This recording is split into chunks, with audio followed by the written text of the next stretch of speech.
Hi, friends. This is John. Welcome to the Regenerative Agriculture podcast, where we have all kinds of fun conversations, and you know what they're all about. If you don't, you can listen to the history. I'm delighted to have a conversation today with Blake and Stephanie Alexandre from Alexandre Dairy in Northern California. They've been good friends. I've known them and known about their operation for quite some time, but I've never had the privilege of visiting. But I keep hearing lots of great things about the work that you're doing and how your operation has evolved. Can you tell us a little bit about the history, the pathway? What has your journey been like and the scope of the work that you're doing today? Sure, John. First off, thank you so much for having us on. It's an absolute honor to be part of your podcast. I really, really enjoy it, and a lot of people do around the world. So, we are coming to you from our home here in Crescent City, California, which is the extreme northern part of California.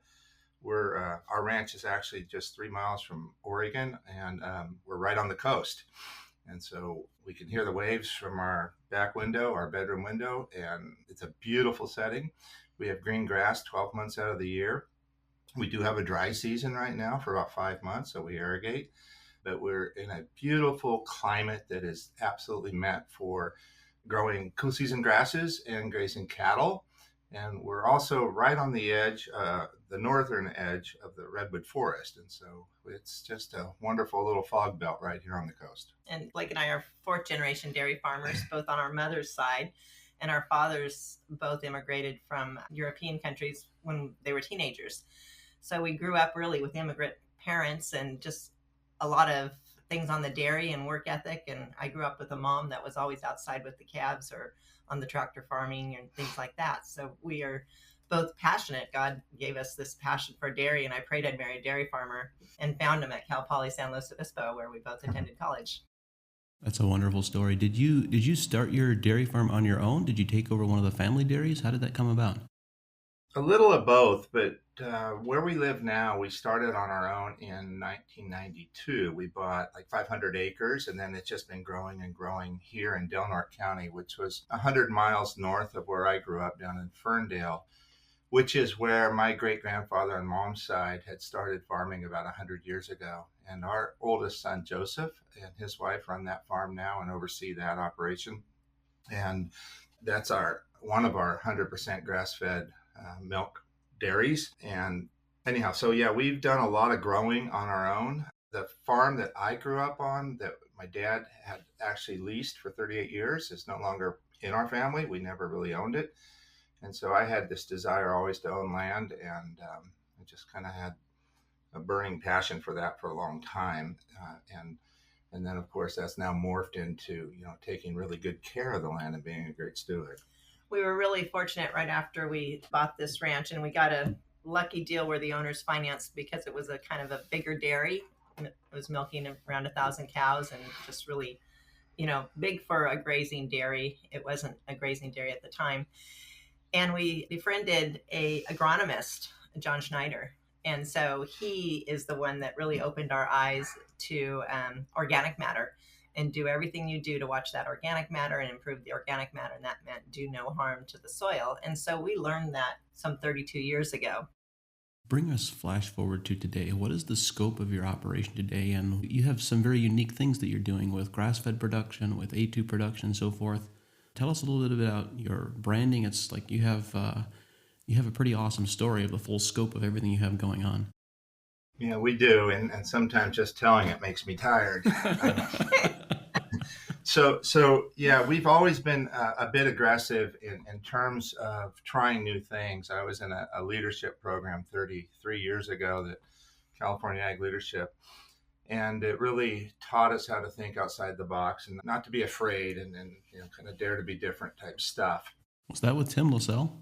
Yeah, Yes. absolutely. Yeah. We're great friends. Yes. And Tim was Stephanie's College advisor. college advisor, right? And then Tim and I knew each other at college as well. He was teaching there, but we had so much in common, both this ag backgrounds, FFA stuff. And so, yeah, then I spent 2 years with Tim traveling literally all over the world. And it was just wonderful because we learned a lot. In fact, I was with Tim Lascelles the day we walked on the beach with Alan Savory back in 1995. And, Tim quit his job and went to work for Alan back then. And it was just the three of us walking on the beach in Santa Barbara, drinking wine. It was really an awesome experience. I was happy just to be a fly on the wall in that conversation. Yeah, Tim has impacted so many people. When I think about who are the significant movers and shakers, particularly in agriculture in California, the number of people who Tim mentored is remarkable. It's a majority of the people that, at least that I'm connected with at a distance. Yes, absolutely. Yeah, and it was back in those days in the 90s where we were listening to the Ellen Savory CDs, and Blake read the book and was really getting into desertification and what that was and why it was happening and what we needed to do good. And of course, as I read that holistic management book, it absolutely confused me. I didn't understand anything I was reading. I was a very poor reader, unlike you, John. I did not grow up reading. My dad didn't read or write, and he was my hero, and I was totally good with that. So let's go back to the scope of what we do and kind of the big picture. So we are managing about a little over 9,000 acres in 3 counties. So the 2 coastal counties is where all the animals are. And then we've got an inland hay ranch of a couple thousand acres of irrigated alfalfa. And here on the coast, we milk cows at 5 locations, and they're all old milk barns. There's nothing fancy about what we're doing. It's rather scrappy, if you will. Our newest milk barn's about 45 years old.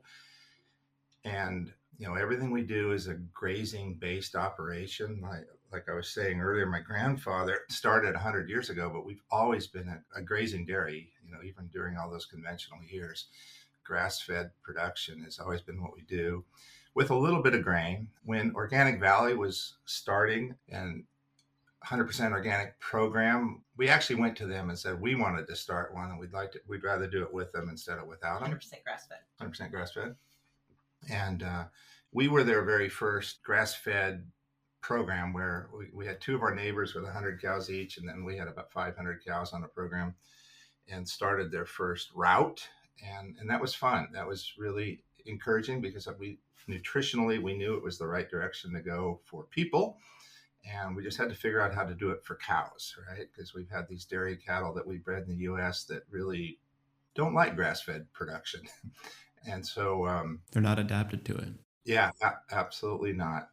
So we produced milk for them for 3 years under that program. Then we actually found a much higher priced market for the next 6.5 years, where we were supplying a Trader Joe's yogurt and getting paid really well for that. And during that time, towards the end of that, we started our own brand.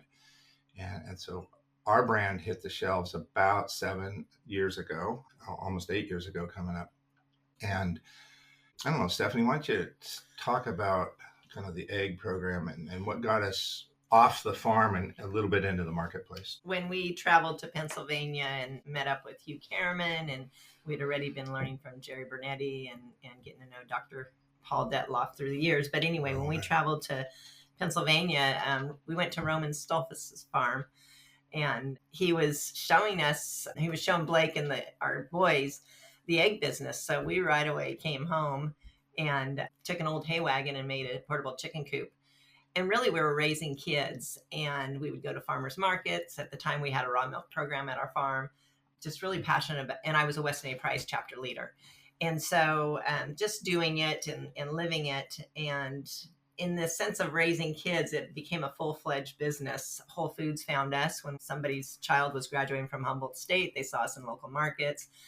And we laughed and said, no, we're dairy farmers. We're not starting an egg business. And then a year later, we're in Whole Foods, and the kids were just in junior high. By the time the kids were in college, Costco was calling us, and we gave a presentation to Costco's management team of 48 store managers on organic animal husbandry and what it entails. And Costco didn't know their biggest customer was organics at that time when we did that. And I think that was in 2015, 14. Somewhere around there. 11, I don't. But it was just neat to be a part of the growth of an organic program. And then we would go to the Expo West food shows every year, because whether it was Rumiano Cheese, Humboldt Creamery, Organic Valley would invite us, because we were a dairy farmer that walked the talk about organics in our kitchen. The cows, the grass, everything we were trying to learn and stuff was for real. And they were seeing us seeing that. And while we were there, we ran into two employees of a big chain, and they said, hey, we want to help some farmers start a brand. We need some innovation in the dairy case, this and that. And they came to work with us full time and helped us. And that was in 2016 when that happened. And we launched in 2017. It was pretty scary, exciting, all of the above. Yeah, our goal was really just to bring organic A2 milk to the consumer because nobody else was doing that. We tried hard to get the A2 Corporation out of Australia to do it, and they just had no motivation because they were already making a huge margin on conventional milk. So we just decided to do it, and it's because we had that little bit of a retail experience with the eggs. And confidence. Yeah, there's a quick story I'd tell. Probably 12, 14 years ago, we got invited to Stanford Research Institute, or it was actually Stanford IT in Food program, 400 people. They asked our son, Christian, who's kind of always led the chickens, to speak, but he was busy at an APA conference or something. And so I went instead. And the subject was why $10 eggs back then. So they wanted to know why we were selling, $10 a dozen eggs. So I drove the 600 miles thinking, what is the answer? So the answer I came up with as I presented to this group was consumers have a right to pay more to get more.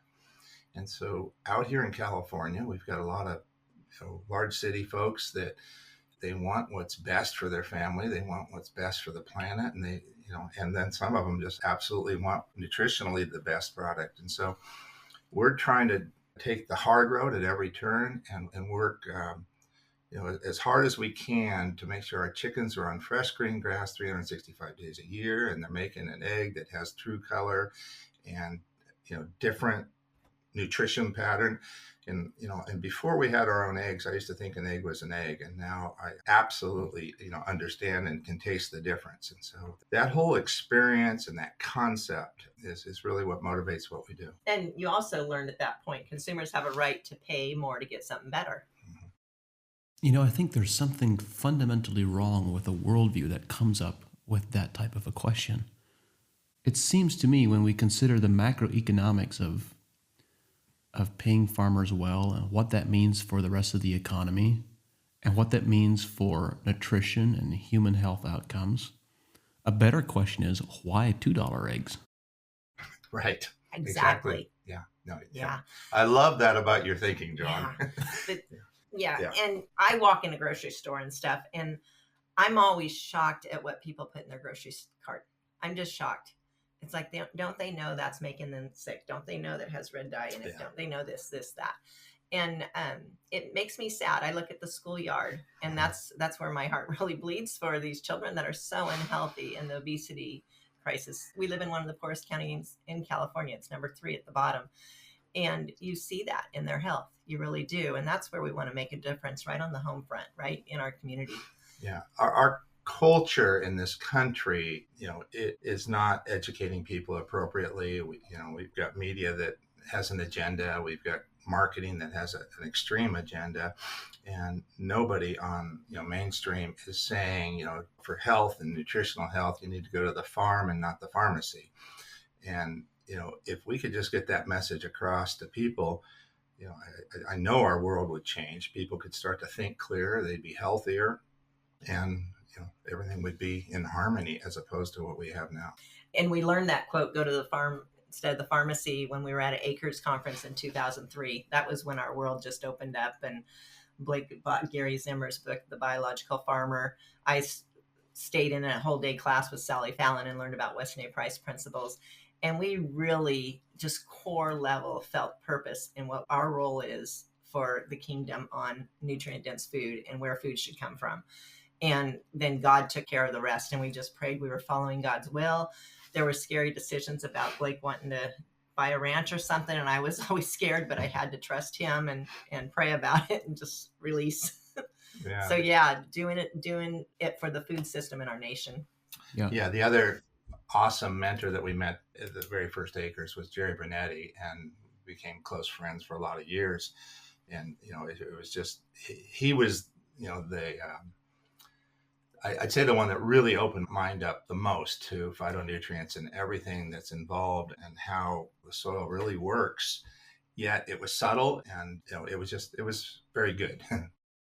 Well, you've had a fascinating journey with lots of learning along the way. But I want to dig into a bit more into the organic A2 milk. But before we go there, you've mentioned the egg business, but you haven't given us any indication of scope or scale. How is that still operational, and what does that look like? So we've got 5 children, all born in the 90s, and we started the egg business. So Roman Stolfus and we met in Washington D.C. testifying at a congressional hearing on pasture, and then he invited us out. And so a few months later, we happened to be able to make that trip in early '05. And at that point, his second son, I believe, was running the program, and my kids were seeing it, and they're, gosh, 10, 11 years old, 12 years old. And it was about raising kids. And so we came back to our large, scale farm, if you will, and decided that we were going to raise eggs with our kids. We're going to call it Alexandre Kids Eggs, and no employees are going to be involved. And so it was just kind of a sink or swim project for the kids. And we started with 150 birds, and then that kind of grew to 500 birds, and we converted a whole old hay wagon into a mobile coop. And then we just kept evolving from there. And then we had this idea to do these 3-sided lean-to sheds on skids and park 2 of them together, all in the building, called a chicken coop, and that could house around 1,500 birds. We built 3 of those. And so while our kids went through high school, they were hooked up on that a lot. And when other kids are out. That's an interesting verb, hooked up on that. That's much better than some other things they could have been hooked up to. Exactly. And that's why I use that word, because they weren't hooked up in town. And we had set a goal with our first 2 children were born and we bought the ranch, we were going to raise naive rednecks. That was our goal. And we... I don't think you qualify as naive redneck parents. I think you've... Yeah, we're just faking it here, John. Yeah, and also one time I said, "Why aren't you guys out on a Friday night? Do you go to, with your friends and stuff?" And one of the kids goes, "Mom, you don't want us out there." Wow. And it was like, wow, that was, gives me the chills. We raised great kids.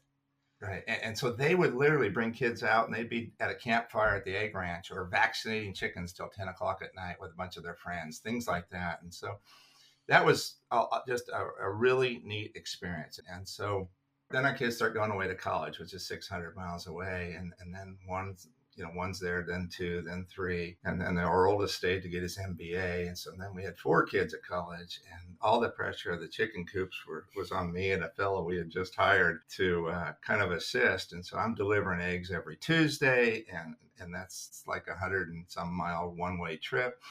And then hauling cattle and calves to the market and things like that.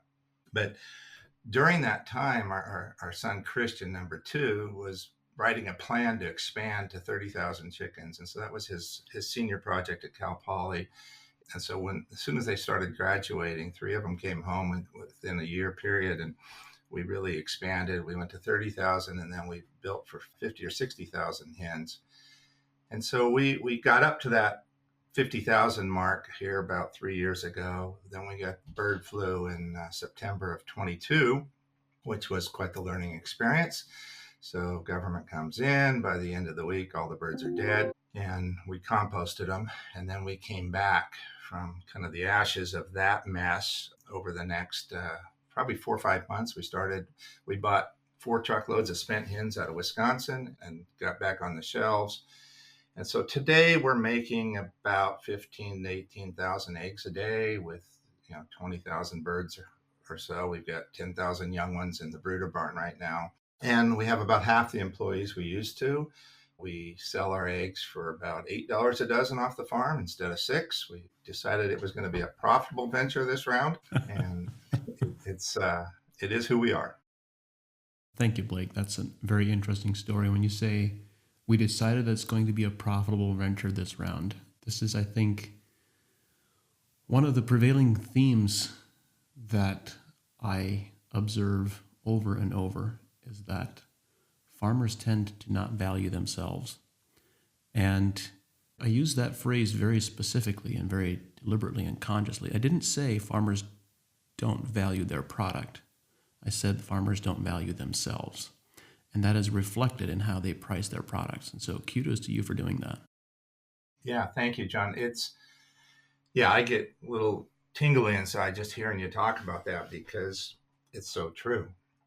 I had a friend here a couple nights ago. His daughter's adopted a calf here and working in our bucket calf program. But he was in the house here and we were visiting. And he runs a little CSA and market garden. And he kind of got big, and then he's now downsizing. And I'm explaining to him what I'm listening to, and I think some guys that you've interviewed, and how they're super profitable at a smaller scale with less acres. But bottom line is, I'm talking to him, and he needs to price his product higher, and he's like there shaking his head and looking down. The typical farmer attitude, like I don't want to be aggressive, or I don't want the spotlight shining on me or something. And it absolutely is inherent in all farmer operations, and we got to get over that. Our products need to be the highest price out there. That's our marketing program. That's our message to consumers, that we're the best. And of course, then we have to back it up with taste and nutrition and the story.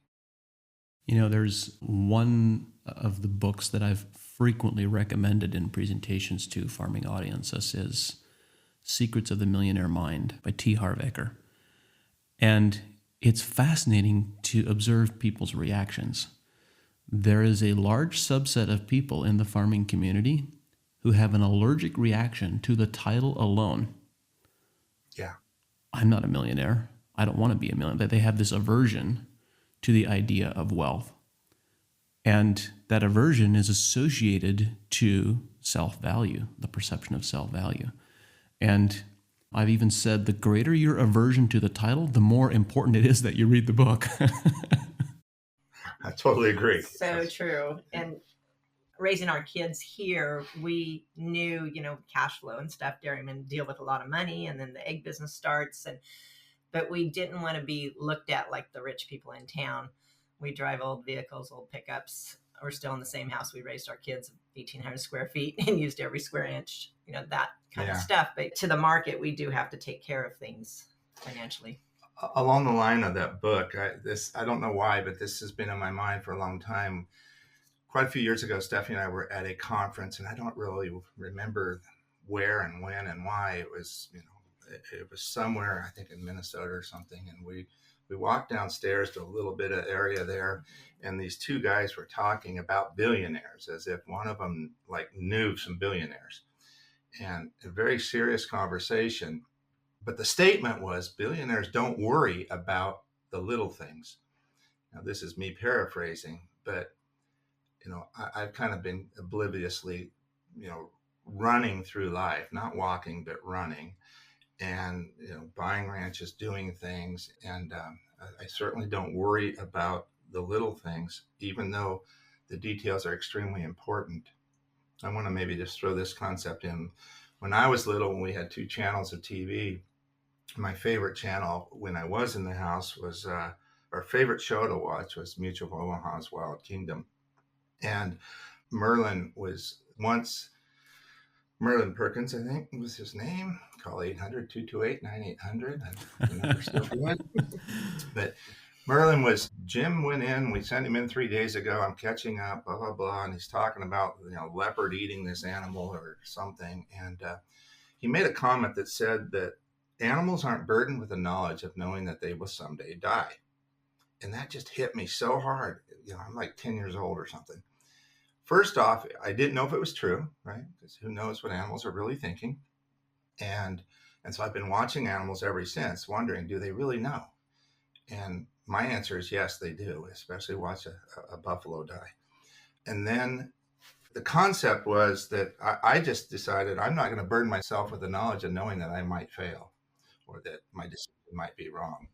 And so I literally just focus on positive things and move forward. And then I married Stephanie, so she's got her foot on the brake and I'm on the throttle. That's right. Wow. Thank you, Blake. So let's come back to A2 Milk. You drove if I understood correctly, either maybe at the beginning of this conversation or at some other point, you were the first to bring organic A2 milk to the market in North America, at least in any significant way. What motivated that? What drove you to go in that direction? Well, we had been studying A2 ever since the book came out, read about it in Acres USA, bought the book. The Devil in the Milk. Yes, by Dr. Keith Woodford. But our motivation was the people encouraging us to be out in the market. We already had been talking to our dairy buyers. You guys should do this. It's real. The science is real. I was researching the studies and this and that, and I know it was all funded by the A2 Corp, but it made sense. If you can drink goat milk and you can't drink cow's milk, there's some truth there. What's going on? And so with that and the experience of having an egg brand in the market, we decided to go for it and do it. We also felt like we were young enough to do it ourselves instead of waiting for the kids to do it. We didn't know if they would or not, because it is a scary adventure.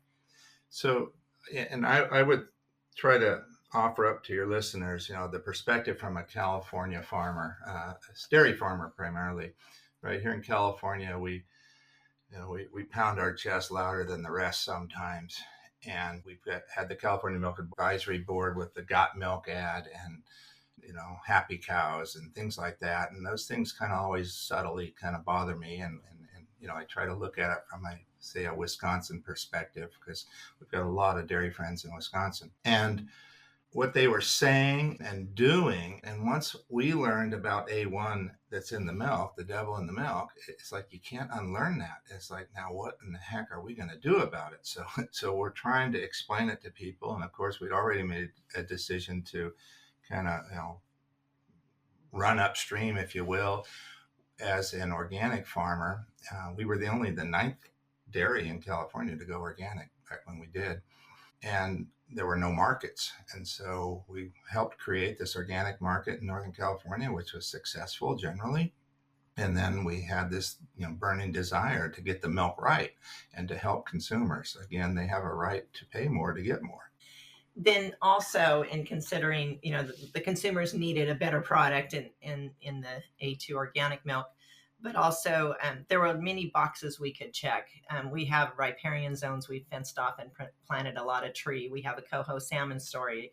We had a bald eagle nest for about 20 years, it seemed like. And it's basically build it and they will come. As we did regenerative practices, as we learned what we were learning, more frogs. When you left our ranch, there were no more frogs, it seemed like, on a rainy day crossing the road at night. Just all these stories of our ecology where we lived, and we thought we had a beautiful story to bring people back to dairy. One, it's digestible. Two, the surrounding, what we're taking care of, and can tell that story of the Aleutian Canadian geese that used to be endangered. Now they're 100 species, and they would always graze on our ranch, and we were part of their comeback. And then say, and by the way, we're dairy farmers, and this is how we do it. You had your own personal journey. You read the book Devil in the Milk. You started learning about A2 versus A1 proteins. As you brought this product to marketplace, what has the market interest or the market appetite been from consumers and from wholesale buyers? Yeah, it was a big boulder to push up a big hill for a long time. And so we launched in 2017. So those next 3-4 years, we spent all of our free time as a family with our kids and others and their spouses or friends out doing demos in stores, because somebody had to tell the story. And that went on and on and on until COVID hit, and it was time to go to phase 2 of launching a brand.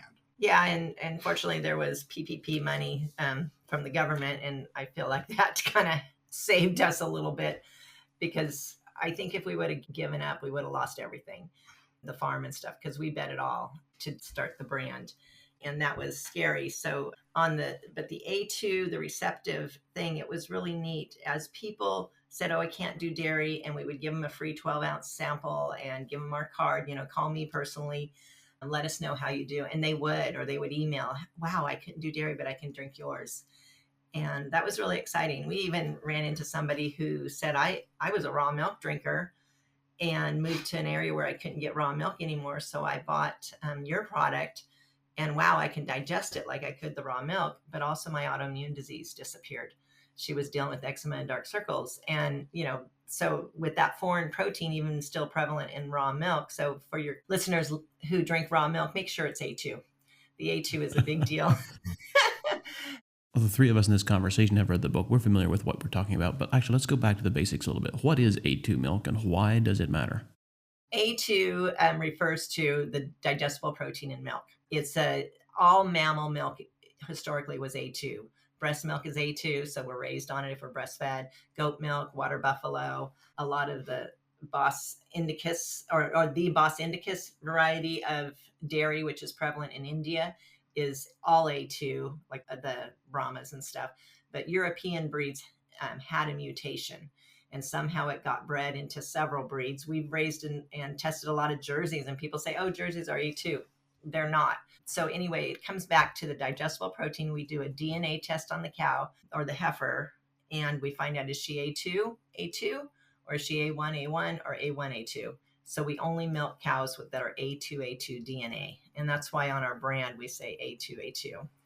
Yeah, so simply put, they inherited the A2 gene from both parents.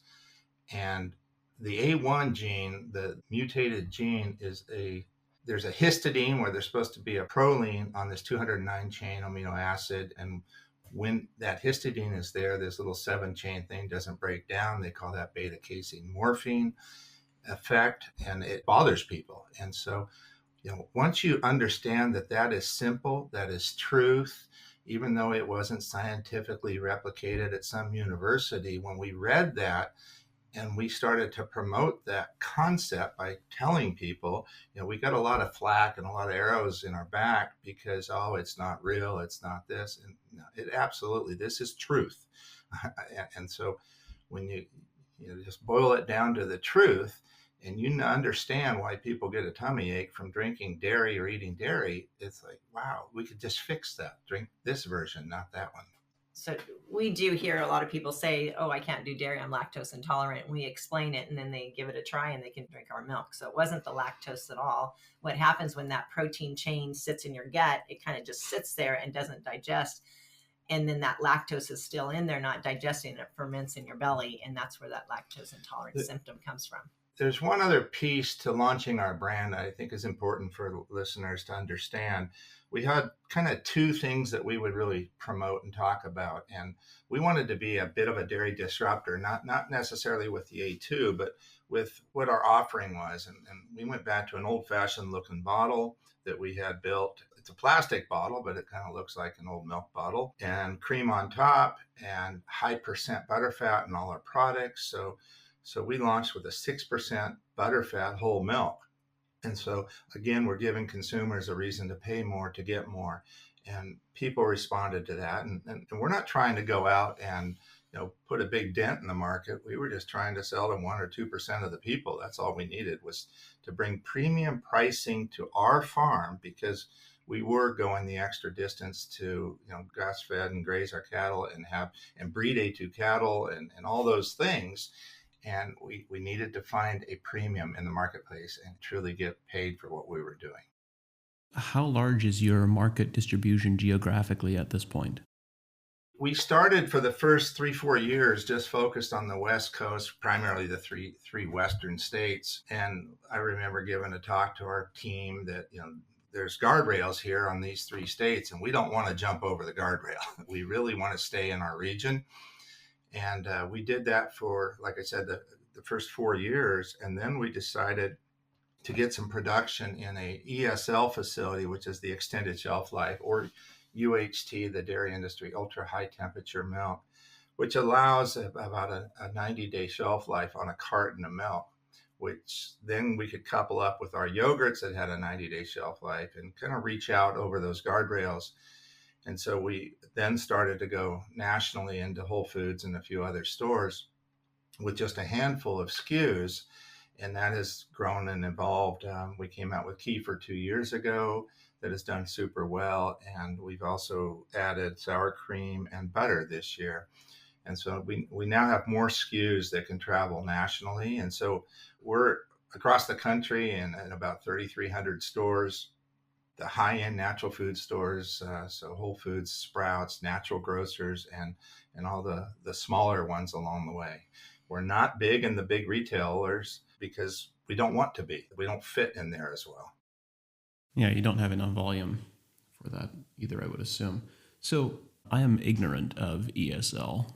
And the moment you say that you can have a bottle of milk that has a 90-day shelf life, that raises all kinds of reservations for me because I don't know. So what do the critiques of ESL have to say about that? Yeah, so I travel to Washington, D.C. a lot with Farm Bureau, and I was literally going every 3 months there for a lot of years. And I was sitting with our lobbyist who was a young mother in D.C., and she's like, "Oh, I would love to have your milk here to feed my kids." And we're all sitting out here on the West Coast with these guardrails, imaginary guardrails that I drew on a whiteboard one day, saying that, we're going to sell our 20-day shelf life or 25-day shelf life, version of processed milk that is what we believe is as close to raw milk as we could get, so minimally processed, vat pasteurized is how we primarily do our bottles. And so it's low and slow and it's very old fashioned. But to get across the country, as this young mom's telling me that she would buy my milk in any package, and so I'm now thinking of this boxed milk that's shelf stable. She goes, "I would buy that. That's better than all the alternatives." And she's right. So again, consumers have a right to pay more to get more, whether they live in Florida or New York. And so nobody else was bringing them an A2 organic version. And so we kind of bit the bullet and went to ESL, extended shelf life, which is kind of a term that's used in the United States to put milk in cartons. And when you see a carton of milk, you can't tell if that was processed with a 25-day shelf life or a 80 or 90-day shelf life. And so it used to be a big deal 15 years ago and 10 years ago. And I would say now that less people ask about that, because when Fairlife came out with their milk that lasted on their shelf, and my 70-some-year-old mom said, "I like this one because it lasts," And so I think the convenience of that has now overweighed the nutritional, image that, processed milk has. Well, are there significant nutritional variations in a 90-day shelf life milk? I don't believe so, right? Audacious folks have done a lot of studying on our milk and others, and we're still coming out on top. And I know they started in our carton milk. And so, yeah, perfectly, people should come out here and drink our milk out of the milk tank, but that's not practical. So we have to find a path to, again, to get product to the consumers. We were watching the shelves and seeing, all the growth in organic UHT milk and realizing that for a survival mechanism, this was a good move for us. Also knowing families that drank a lot of milk, just my friends and stuff. And I would ask, "What milk do you guys drink?" This before we launched the brand and stuff. And they were just using, just whole milk for my kids. Whole milk was their priority. They weren't looking, was it organic? Was it, UHT? Was it vat pasteurized? Yeah. This is realizing consumers were buying UHT milk because it lasted longer. Stephanie, you made an interesting comment when you were describing the development of the brand that you bet it all. You bet the farm to build a brand. Tell us a bit about what that was like. Well, the first scary part in our lives is all of our milk went through Humboldt Creamery. It was a co-op, and in 2009, the co-op went bankrupt. And we were the biggest supplier of dairy, and we just lost so much. It took us about 5 years to get out of special assets. And one of the saving graces was Organic Valley took our milk. I mean, we lost our markets during that time. Everybody, all our customers, all ours, like our co-op customers, ran because there was fraud involved. And here we had started this whole organic market in our region, and even Organic Valley. George Seaman said this is one of the only organic pockets that was started on its own, which was rightfully so. We have the consumer here in California. So we went through some really scary times where we almost lost it all, and really, through that time, got really strong in faith, and we were able to persevere. And then we got really healthy. Organic prices got really, aggressive in 2014, 15. We were able to catch our breath and stuff. And then when this opportunity came to control our destiny of our milk, and we already had the passion. We thought we could do it. We didn't realize how expensive it would be. We didn't realize we were with an ag production bank and they would get mad that we were involved in a creamery and brand. And then we broke covenants because we weren't cash flowing through it, because it was all going to the brand, to, selling milk that you weren't getting paid for yet because you were just investing. And so it was quite a deal. We also knew our purpose was for a better food system, because we had something more to offer, but also for our community, and take care of our employees better and take care of our community. We would love to get our milk in our local schools. And my prayer was that we can be profitable enough to where we can sell our milk so cheap that every kid in our community was drinking our milk. Well, that's not answered yet, but we are sending a lot to the local food banks, and it's happening where a lot of families that wouldn't normally drink our milk are drinking it. So, but the question, betting the farm, we still are, because we've not gotten properly funded. We always thought we could bring in an investor. We were doing the right things now with the regenerative story and the organic and nutrition.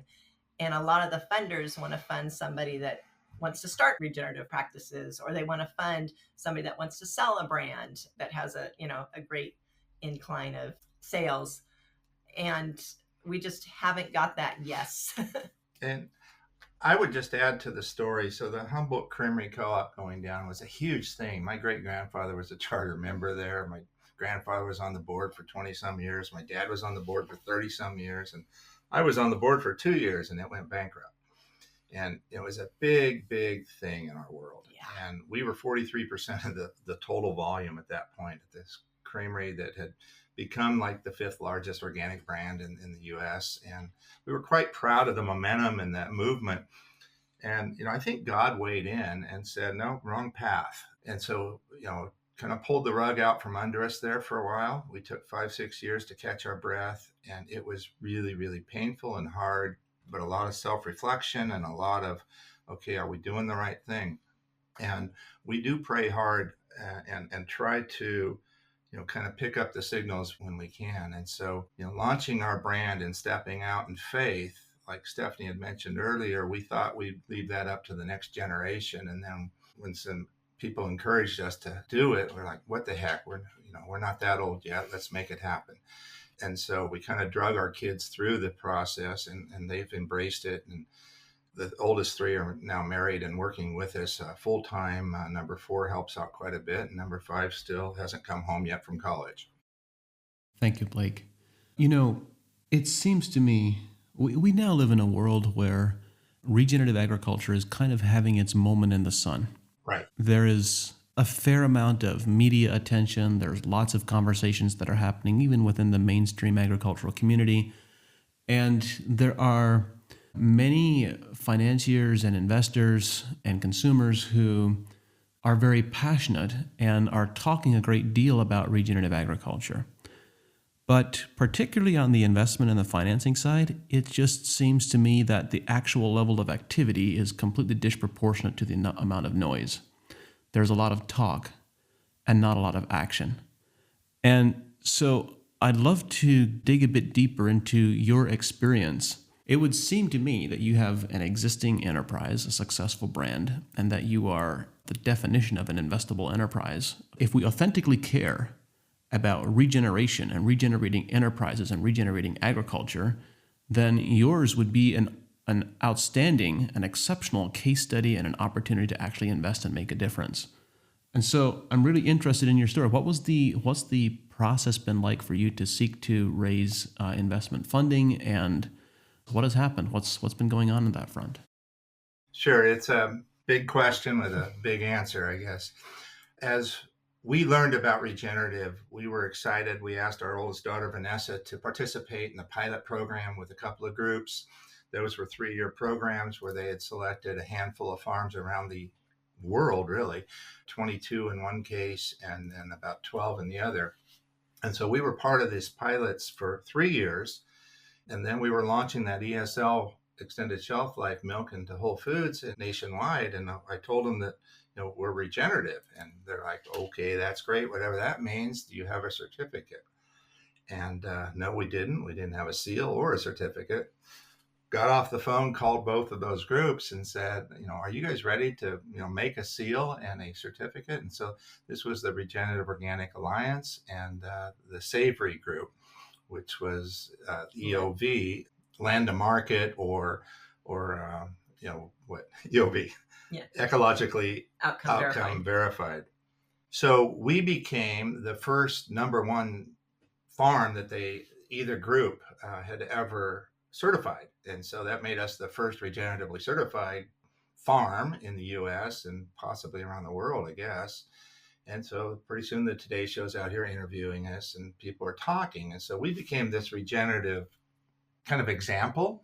I remember going to a meeting in San Diego. It was called Sustainable Brands. And there's, 1,000 people there and all these big companies. Shell Oil, I think, had about 18 people there. Sustainable Brands. And I'm like, whoa, this is weird. And there was one other farmer there, Austin, the fella from up north that you've interviewed also on your podcast. Royal Farms. Yeah, I can't think of his last name. Austin Elred. Yeah, Yes, there you yes. go. So we didn't meet, but we were the two token farmers at this event. And I had a chance to sit on a panel and give about 3 minutes worth of something. But what's bothering me is that it's all these brands that are adopting the concept of regenerative. They don't even understand it. And the movement's like from the top down. And that just really bothers me because regenerative can only come from the bottom up. It's got to start in the soil and it's got to come from the farmers and the people that are caretakers for the land. So I've always had that in my mind. And so now we move forward and now regenerative is really in our eyes, just a new word to define an old system. And, the first regenerative farmers were Adam and Eve, in my opinion. And we're now just farming in harmony with this system that our Creator and God gave us. And so it's not a big deal. It's kind of undoing all this high-tech, aggressive attitude that we've had, particularly here in the United States for the last 8 decades. And so it resonated first with brands and companies and retailers, and then eventually it's worked its way down to consumers and farmers. And we've had the opportunity to kind of be a spokes outfit or farm for the movement. I find myself on the committee that is now attempting to define regenerative agriculture for policy and protocol here in the State Department in California, Department of Ag. It was really interesting. The last meeting I was going to a couple months ago, I'm driving down there. I'm listening to your podcast. You're talking to the fella in, is it Pakistan? Perhaps. You guys started talking about this committee that I'm going to literally be at in 2 hours. And so I passed that on to the committee. It's like, they're talking about us in Pakistan. And a couple hours before that, I'd listened to a Regenerative Brands podcast, and they were talking about this committee. And so this is real work that we're doing. Anyhow, so that's where I'm at today. So, Blake, I'd like to bring you back to the question that I started this with, specifically around you bet the farm. You've had challenged banking relationships as a result of investing in a brand with an agricultural lender. You've sought to raise investment funding, as I understand it, unsuccessfully. And my question is, given the outstanding example and spokes farm that you are, as you described it, why the lack of success? What's the reality of the investment world in regenerative agriculture, and why is there not more activity there?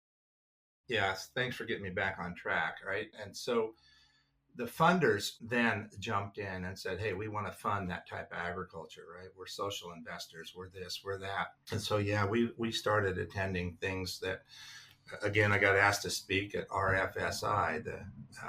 It was in Oakland back then, and this was probably 5 years ago.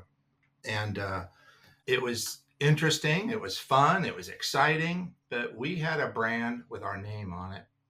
The only purpose that from our perspective, why did we start our brand was to bring value to our farm. And so we don't want to build a brand that we would ever sell, because the purpose of our brand was to offer this premium market pricing back to our farm so that our farm is sustainable and long-term into the future. We dairy in an area where it's hard to be a farmer. We're remotely located, surrounded by ocean, and not a lot of people. So that was on our mind always. And so we had this idea that, the brand is never going to be for sale. However, we thought that, that shouldn't matter to the investors, that, funding should be available. They can buy into our ranch, they can buy into our brand, and we just need an exit strategy of some sort that would pay them handsomely, because they all say up front they're willing, not all of them, but most of them, yeah, those are options, we're willing to do that. But then you just keep dancing down the path, and pretty soon they're looking behind the curtain, and there's a lot more stress financially on us than I guess it appears from the outside. And so we've never been able to strike a deal. And we've had deals offered to us. We've had term sheets given, and then they couldn't come with the money. And that's happened before. And then interest rates went high, so then they back away. Actually, that's happened 2 different times where term sheets presented. They already looked behind the curtain. They understand how we did it. I mean, we had to make a decision, or I was making the decision, feed the cows or pay the payroll taxes. That's how we did it. And now I have a relationship with a Mr. IRS man. we took old used equipment and refinanced it because it was free and clear, and we were able to cash flow that month and get through payroll. Did many of those to make it. How did we do it without the cash flow? Just little things that we could do just to survive, because we knew, again, if we stopped, we would lose it all. It felt like, at least in my mind, that we had to be prudent and resourceful no matter what it took. There's this recurring conversation in the regenerative space that, of course, if you want to be a truly regenerative farmer, then you have to be financially viable. You have to be financially sustainable. And that means to decommoditize yourself. And decommoditizing yourself can mean 1,000 different things to that many different farmers. This is the pathway that you've been on of developing your own brand and going direct to market. What advice would you have for other people who are considering developing their own brand and doing what you have done? It's an investment. It is an investment, way more than we ever expected. But if you're doing the right thing and to tell the story and operate with truth and passion, make sure you're funded somehow, whether it's equity in your land, and just there are surprises, and maybe go in with open eyes. What did you say? Yeah. It's not for the faint of heart. I do encourage people to ask us. I love giving advice to potential competitors out there. It's kind of us against the big guys. We don't look at another small brand starting up as competition. That's just helping build the momentum of what we're all trying to do. We're all trying to fix the food system. And it does bother me that I can think of about 10 friends that have started a little dairy brand that have shut it down. And so, the secret to our success is this unwillingness to stop. And, at one point we're swimming across this monster, dirty river, and, we're into the brand for $10 million. And the bank's saying, you're now in special assets one more time, new bank, and, pay us off. And we're like, what, do we give up and, to do this, or is that bank in front of us now closer than the one behind us? And so we made that decision, and we just kept dumping money and effort into our brand and doubled up. And so Stephanie used the term that we bet the farm on it, and that's absolutely real. And we did that without the bank's permission, apparently. I didn't think we needed to ask them, because we always made our payments and did what we were supposed to do. But yet they kind of went woke on us and turned. And anyhow, we've now got a new bank that has given us, again, an agreement to move forward. We haven't closed escrow on that, but we expect to next month. And so that'll be the first time since we launched our brand that we will be appropriately funded. And we really look forward to that day. I Really? bet you do. Yeah. Yeah. Wonderful. Well, this has been a very important conversation, and I'm sure that many people will greatly appreciate it. One of the things that we haven't really gotten into is the farming aspects, the farm management, managing livestock, the quality of the nutrition that you're producing, and so forth. And I don't know that we need to comprehensively go over everything that you've done, because the information and the things that you've done are also available in other places online. But I suppose I'd like to ask the question of what is it that you are doing, or what are the management aspects that you have learned, that you have developed, that are unusual or that are unique, that perhaps are not widely known, that deserve to be more widely known, and that would benefit many people? Great question. It is kind of funny that I'm talking to my soil guru God here, and we hadn't even talked about soil yet. And so thank you for that You question. shouldn't call me those things, by the way.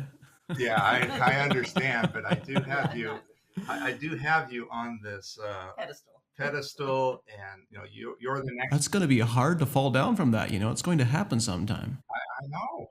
I'm turning the pressure down. Pedestals are unhealthy places to be. Yeah, you're the next generation, and you're going to carry this ball for a long, long time. And I remember your very first podcast or two that your goal was to document this stuff, and so that's what I'm trying to get to here. So the things that make us, say, different from our neighbors in terms of permanent pastures, grasses, the fact that our soil is, the focus on organic matter that we learned about 30 some years ago, which is truly just building the sponge in the soil and conserving water and extending that wet period for the plant, have just served us really, really well. And so, the concept is do no harm. And then eventually this awareness of biology comes along. And once we dug into that and focused on the microbiome of the soil and the bacteria and the fungi and, everything that's involved, it really helped us to manage what we do. And so now we graze taller grass. We don't eat it down as hard. The EOV, Land to Market group, comes in and evaluates our management every year. That's an extremely helpful tool to tell, kind of thumbs up or down whether we're improving year over year. And so we have developed what we call a kind of a field facelift, where we pick our 20% of our land that's the worst, and I do that at about 30 to 40 miles an hour in a pickup. I don't really. You can tell. So I'm not I'm not testing. I'm probably guessing, and I apologize for that. But we're slowing down to micromanage to learn, but it's pretty obvious where the lowest 10 or 20% of your land is.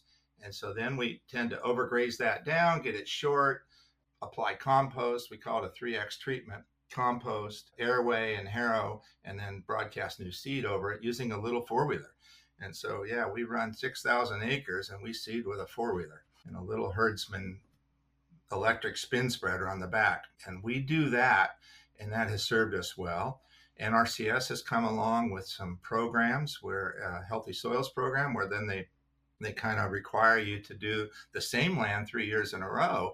And that's been a wonderful experience to learn that, wow, 3 years of compost and treatment really helps. One makes a big difference, but three really, really sets that. And I'm thinking of a piece of land here right behind me, 100 acres or so, that we used to, 30 some years ago when we started the ranch, we irrigated it every 8 days during the dry season. And that would have been 15 to 20 times passes of irrigation. A lot of labor, a lot of water, a lot of pumping. Now, last year, we irrigated it 3 times, saved a bunch of labor, Wow. a bunch of water, and we didn't sacrifice yield. It's still green all the time and lush and growing. And it's just really fun to see that happen over the last 3 decades. Wow. That's an impressive story. Yeah. And in fact, when Vanessa got out of college, this is another story, and I don't know what year she graduated. It was about 8 or 10 years ago, but John Schneider and I took her out on a four-wheeler and taught her how to test, do soil sampling. And I use a probe, he uses a shovel. Point is, just get some dirt and representative samples and, put it in a bucket, blend it up, and then send a sample off. And we were, our goal was to test about every 5 years. And so we had not done that in a long while, just kind of got busy, and we just keep growing with more land. And so that same land that I just spoke of was 2 to 3% organic matter 30 years ago. And today it's 12 to 15%. So wow, we are building organic matter through our grazing adjustments, right? Tall grass, growing deep roots, grazing it off quickly, intensely with our cattle and polywire. So we run about 30 grazing groups of cattle, and that could be 100 head to up to 500 head. And milk cows get a new set every 12 hours, and dry cows and heifers get a new set about every 2 to 4 days.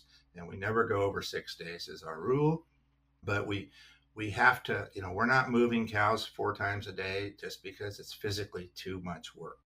So I want to dig into seeding, your seeding exercise a little bit, because this is actually something I think many farms would benefit from. And I get asked questions all the time about, can we feed cows seed and have them drop it? What are effective ways of reseeding pastures, particularly those that are difficult to access with machinery and equipment?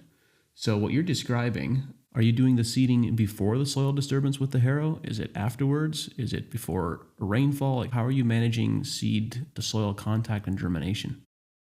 So it's both, sometimes before and or after the harrow, but before is way better. And then as we do that field facelift now, say in August, September, October, we can irrigate it up. But as we get into September, then we start playing with a rain event coming, and it's kind of nice to be able to get it established. And then we have 70, 80, 90 inches of rain here a year, so we're pretty darn wet when it does start to get wet. So we got to time that. We don't do these 3x treatments in the spring, because we would be interrupting all that lush spring growth, and we're just not willing to sacrifice that. But we haven't played with the feeding clover seed to cows. I remember my dad talking about that 50 years ago, and I don't know if we actually did it, but we talked about it. I just haven't done that, and I probably should or could.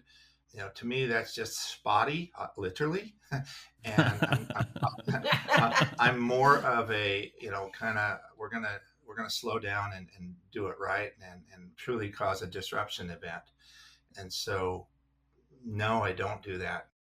I liked the way that you phrased that, Blake, of truly causing a disruption event, because we speak about using our livestock as tools to cause disruption and to do surface disruption, etc. And it's easy to get caught in the dogma of this one way of causing disturbance is better than all the other ways, and not remain open-minded to alternate pathways of achieving the same thing. Yeah, thank you for that question or comment, because I love Gabe Brown and Alan Williams, and I learn a lot from them. I actually signed up for their course this year in March and spent 3 days with those guys just because my kids had gone and I had never gone, and so I wanted to learn. Then I came home and we tried to accomplish a little more disruption with our cattle. And what I know is context is always everything. And in our incredibly gifted permanent pasture growth area, climate, right? Our average temperatures here now in the summer is 57 degrees. And so we're literally under this fog belt all summer long. Wow. And our winter temperatures are in the low 50s and occasionally dip into the 40s. 11 degrees difference between winter and summer. And so we are truly in an area that God wants grazing cattle. And so to go out and disrupt our high yielding green pasture with cattle is too much of a setback. I did some of that here in the spring and March and April and May. And I just, okay, now I get it. All right. So our disruption is truly with an airway machine. We're now grazing some really tall grass with some bred heifers that it's on a ranch that's really hurting, that has had pathetic management for 20 years.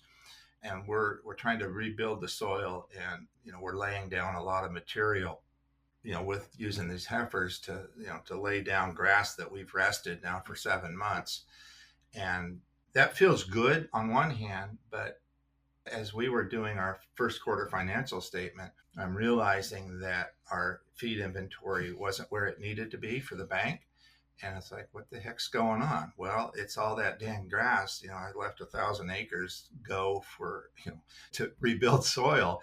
And it was too much financially all at one time. And so we always got to balance everything. And I'm now more into eating the grass off, leaving some of it, and then doing the disruption with the tools. Yeah. Not afraid to spend a little bit of diesel doing that, because financially that is way cheaper than some of the alternatives.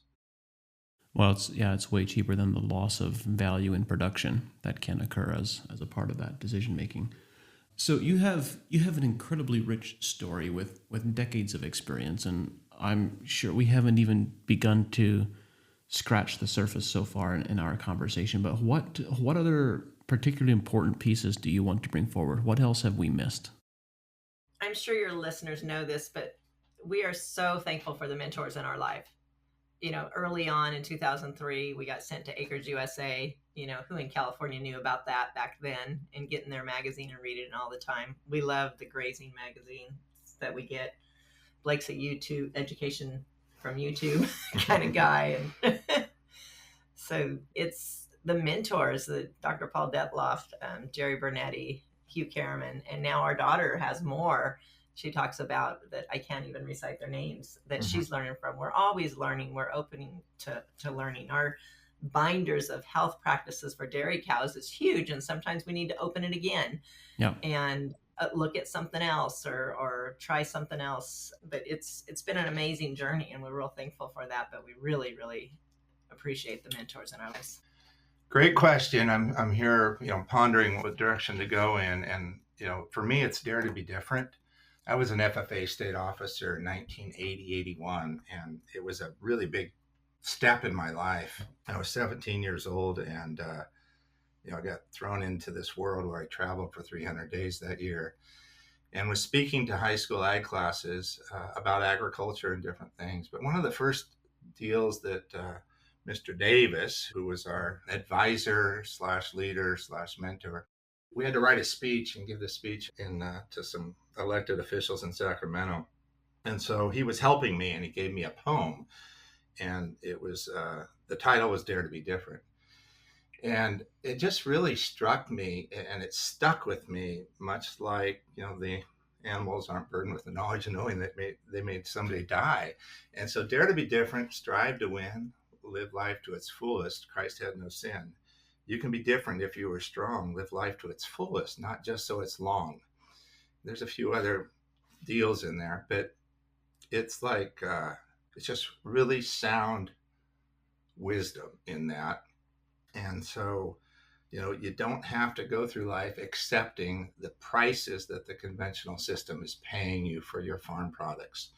Dare to be different and step out of the comfort zone and explore, because as you charge people more for whatever it is that you're selling, you're literally giving them the opportunity to experience a little philanthropy your way. And that's a gift that you're handing them. And it's not a crime. You're not taking their money, they're giving it to you. And that's what lubricates the processes of these systems that we're talking about. And so that's what needs to change in the American agriculture scene. Beautiful notes. Thank you, Stephanie, and thank you, Blake. And what I really appreciate about the work that you're doing in this conversation, Stephanie, you expressed appreciation and gratitude for the mentors that you have had and that you have. And I really appreciate your willingness and enthusiasm for being a mentor to the many other people that are following in your footsteps. So thank you for being here. Thank you for sharing your wisdom and experience. Thank you for having us. We really appreciate you and what you offer to the world community on regenerative ag and so many facets of just being farmers. Thank you, John. The team at AEA and I are dedicated to bringing this show to you because we believe that knowledge and information is the foundation of successful regenerative systems. At AEA, we believe that growing better quality food and making more money from your crops is possible. And since 2006, we've worked with leading professional growers to help them do just that. At AEA, we don't guess, we test, we analyze, and we provide recommendations based on scientific data, knowledge, and experience. We've developed products that are uniquely positioned to help growers make more money with regenerative agriculture. If you are a professional grower who believes in testing instead of guessing, someone who believes in a better, more regenerative way to grow, visit advancingecoag.com and contact us to see if AEA is right for you. Thank you for listening, and we look forward to working with you.